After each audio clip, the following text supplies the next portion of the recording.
Today we are going to discuss fourth chapter from computational physics, namely functions.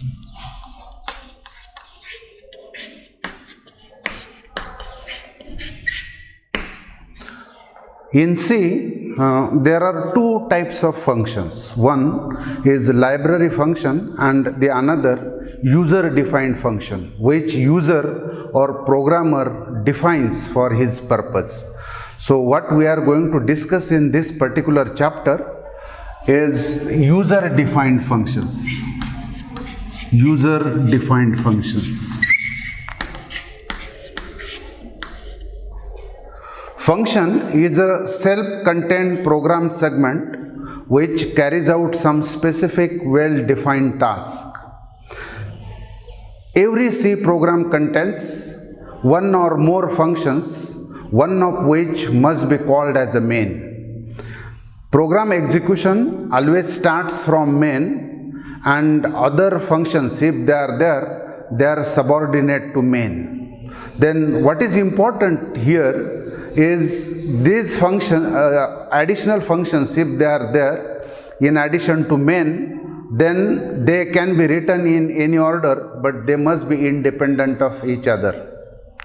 What function does is it processes the information which is passed to it and returns a single value. Information is passed to a function from a calling portion by passing arguments, and the information is written by a return statement. Then we will look at how to define a function, how a user will define his function. So definition of user-defined function. Definition of a function.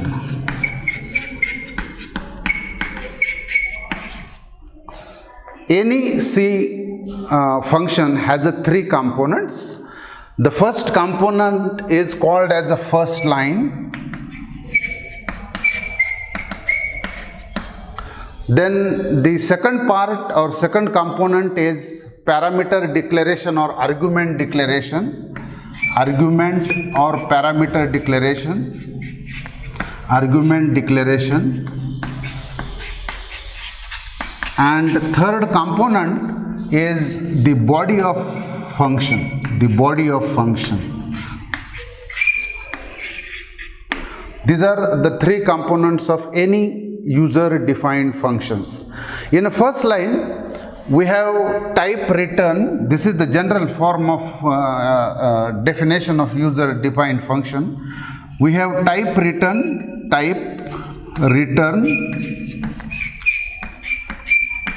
then is followed by function name, and in parenthesis we have list of arguments.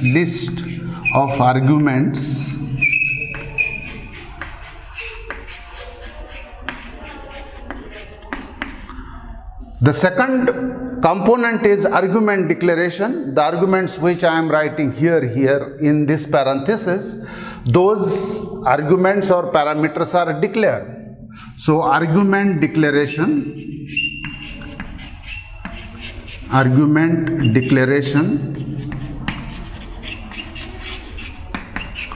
and then the third component is the compound statement, which is body of the function, which is written within braces, the first part of which is local variable declaration.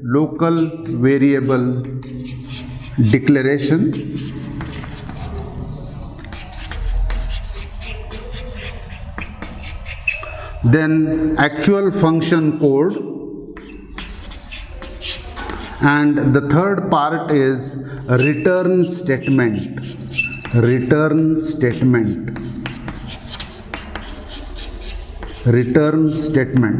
And this compound statement gets completed with the right brace.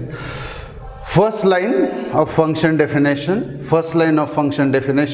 where there is type return followed by function name, then list of arguments or list of parameter enclosed in parentheses separated by commas.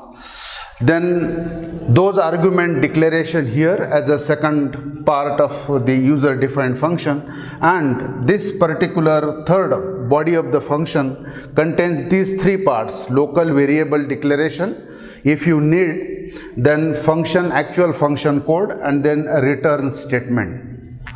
Here type return refers to the data type of the value returned by a function. This function will carry out some well-defined task, will result in a single value, and that value will be returned back to the calling portion. Data type of that value is called as type return. So type return is the data type of the value returned by a function, is followed by function name, and then we have list of arguments here enclosed in parentheses separated by commas. These arguments or these parameters are called formal arguments. So what are formal arguments? The arguments that are appearing in the first line of function definition are called formal arguments, and those argument declaration here.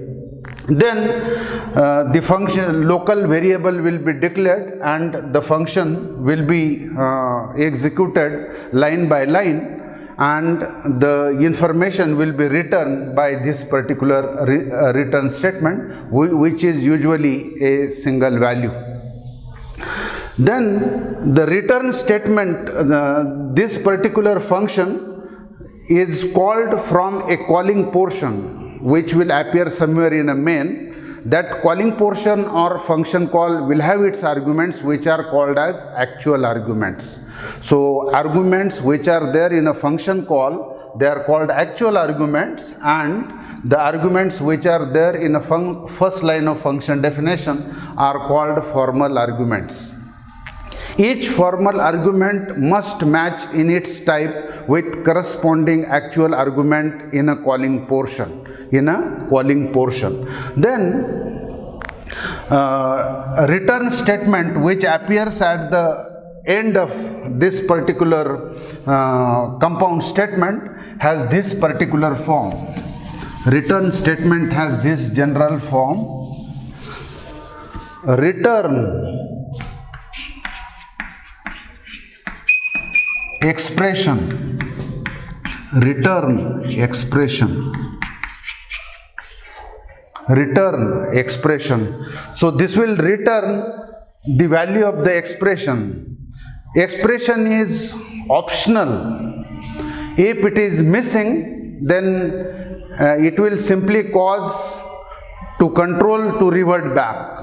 It will simply cause control to revert back to the calling portion. If it is there, then it will return a single value.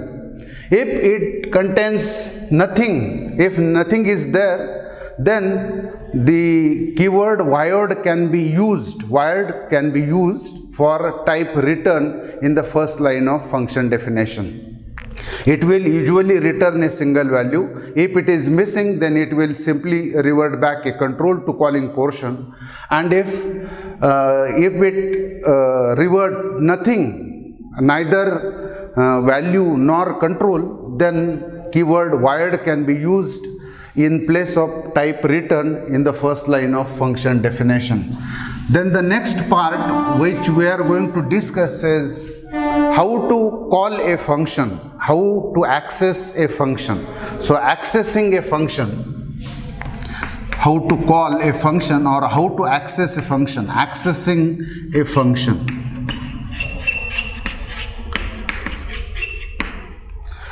Any function can be called by specifying its name followed by list of arguments enclosed in parentheses separated by commas.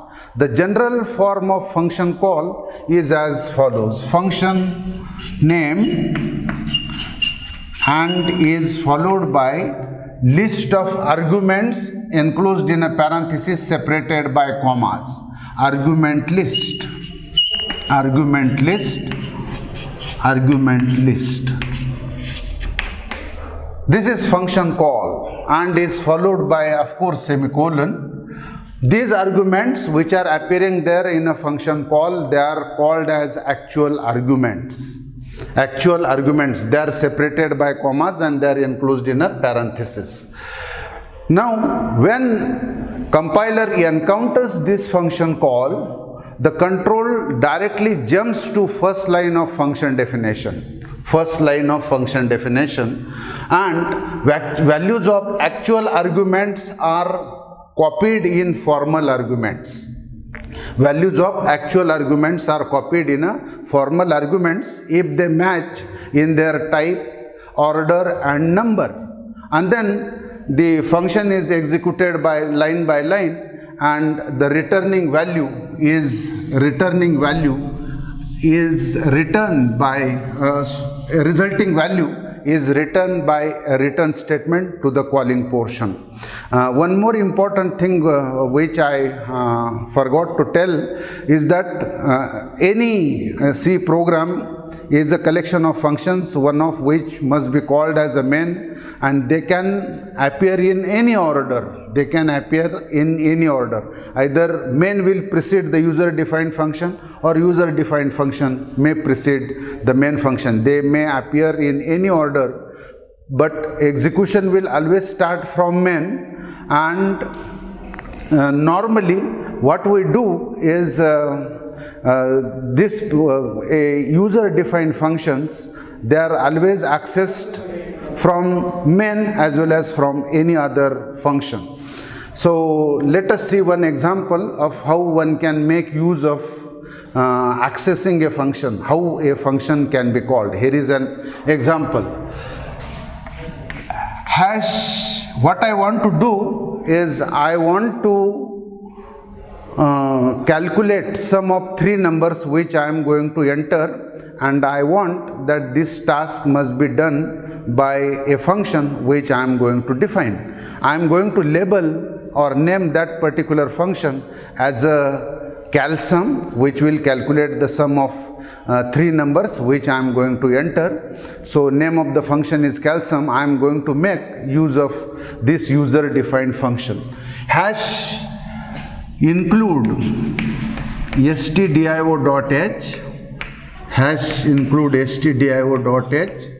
This is pre-processor directive. As we know, it is must for any C program and is always written at the beginning of the program, even before main. Then I am going to write something here that I will come to that little later. Then main function start here, body of main, and then what I am doing is I am declaring variables. I am going to enter three numbers, namely A, B, C, and I am going to store their sum in a variable sum. So these are the four variables that I am declaring as an integer type of variable. A, B, C, three numbers to be entered, whose sum will be stored in a variable sum. And then printf statement to print the message /n, enter any three numbers, any three integer values or any three numbers. Double quote gets completed, semicolon. And then these entered numbers must be scanned, must be read and must be stored somewhere in the memory of a computer. Therefore, scanf, since there are three numbers in a control string, I will write three character groups, namely %d, %d, with blank spaces in between as a character group separator, comma, and then the first number will be stored at the address of A. We know that scanf contains ampersand operator which precedes every variable, and A, and B, and C. Okay, and B and C. The entered three numbers will be stored at the address of A, at the address of B, at the address of C. The variables which I have declared as an integer type of variable. Then somewhere here I am writing sum equal to, I am giving call to function calsum, which I am going to write after this particular main function. Calsum and then list of arguments. Arguments are a, b, c, and then semicolon. This is called to function calsum. A, B, C's are arguments that are appearing in a function call. Therefore, A, B, C's are actual arguments. They are separated by commas and the function call ends with semicolon. Then what I am writing is the answer: printf double quote slash n sum equal to %d double quote complete comma, and here at the place of %d I am printing the value of variable sum. So this is the main function. Now I am going to write user defined function after the main. Actually, this user defined function must precede the main so that it is known in advance to the compiler and compiler doesn't get confused. But what I am doing is I am preferring a top-down approach. I am writing main first and then I am writing user defined function later. So type return is integer, so writing integer is optional. So it doesn't matter whether you write integer here or not, it's optional.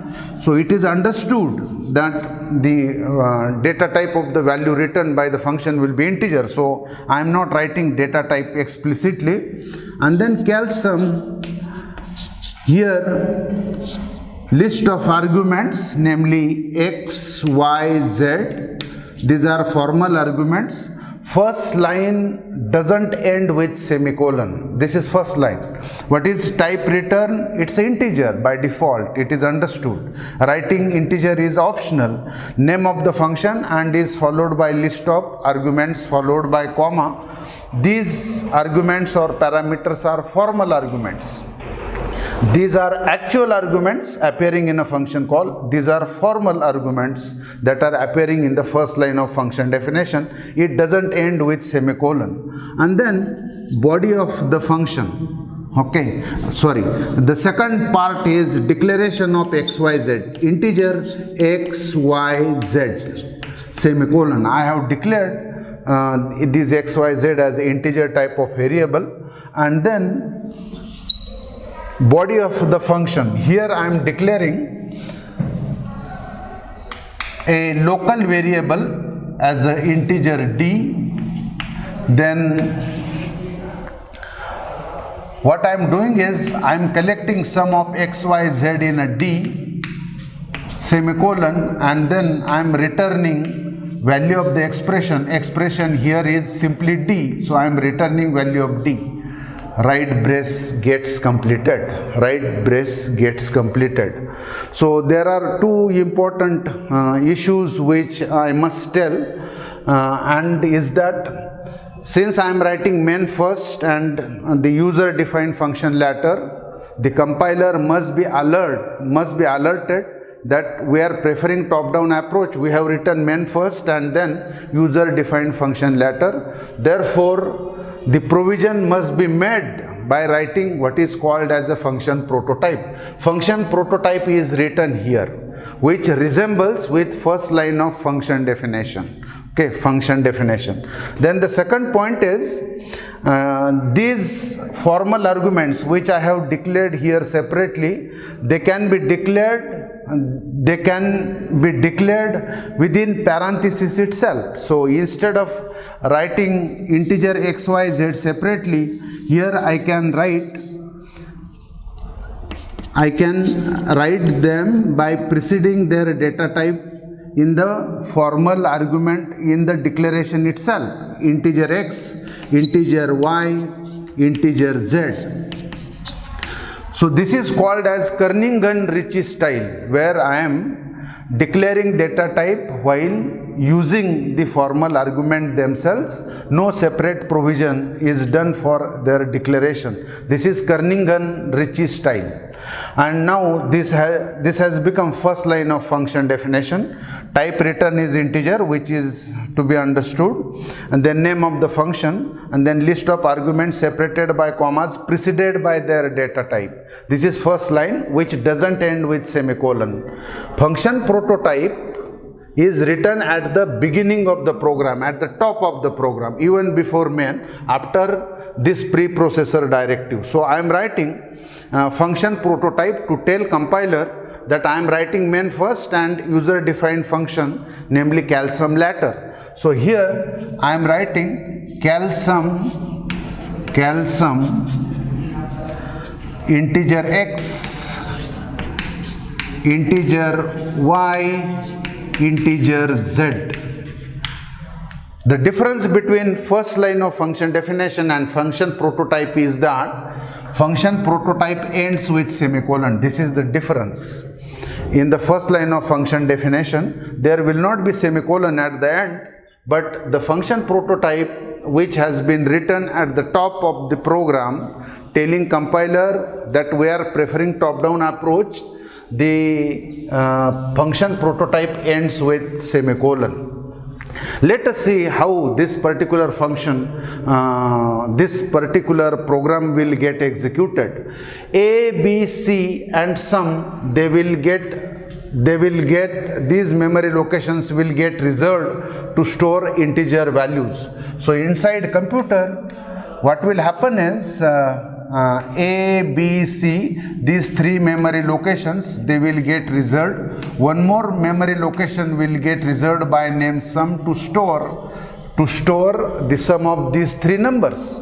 Then this particular message will be printed. Then you are entering three integer values, which will be stored at the address of A, at the address of B, at the address of C. So at the address of A, at the address of B, at the address of C.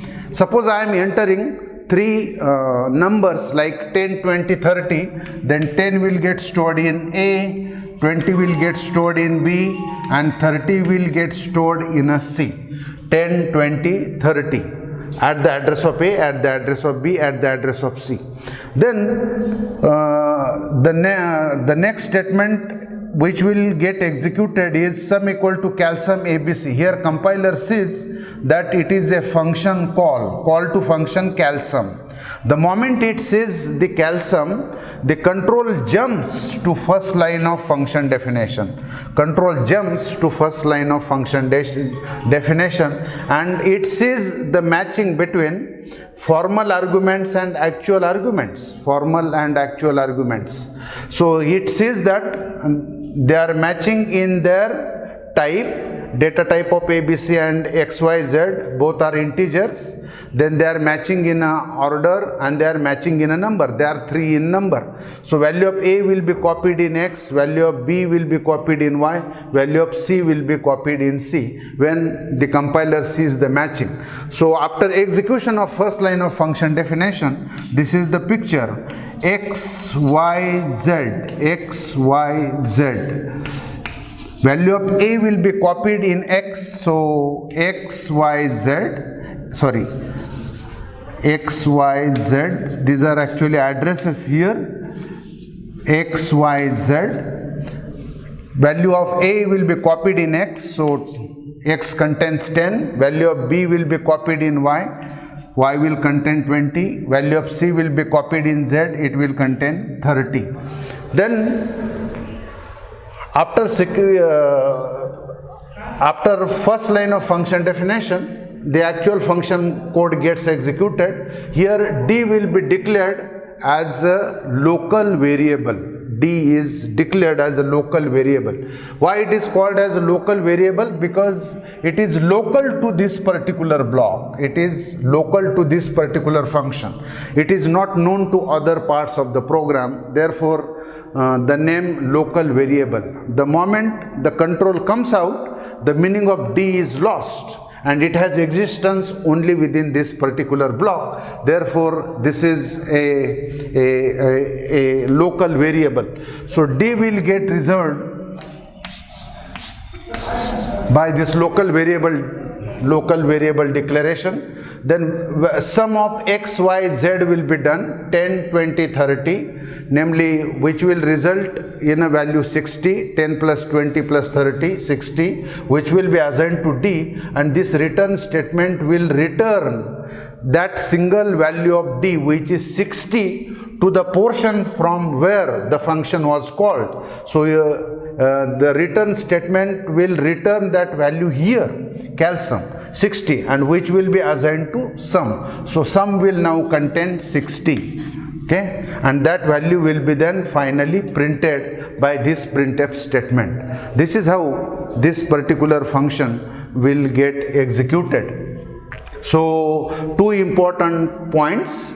Function prototype must be written at the beginning, telling compiler that we are preferring top-down approach. We are writing main first and then user-defined function later.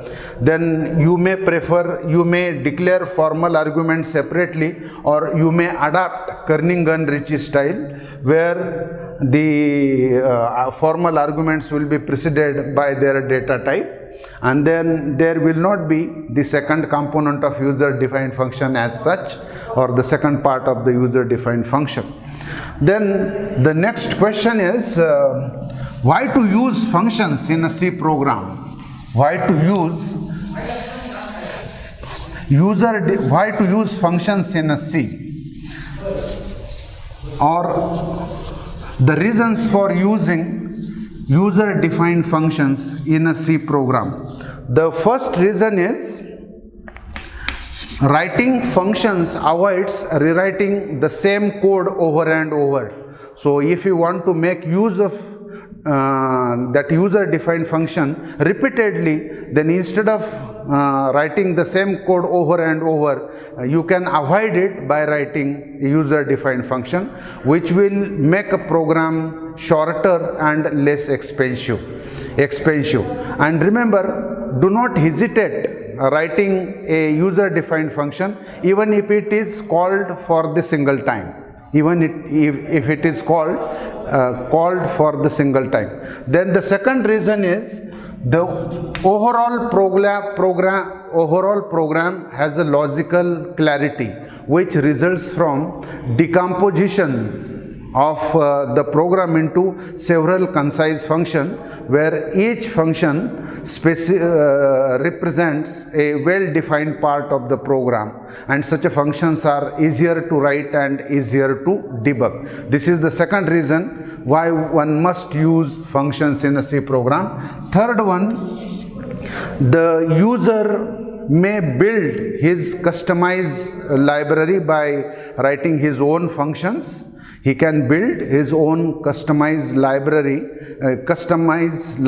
by adding his own functions to the library file. So C library will go on enriching by adding these functions. So next time we will discuss call by value and call by reference. Thank you.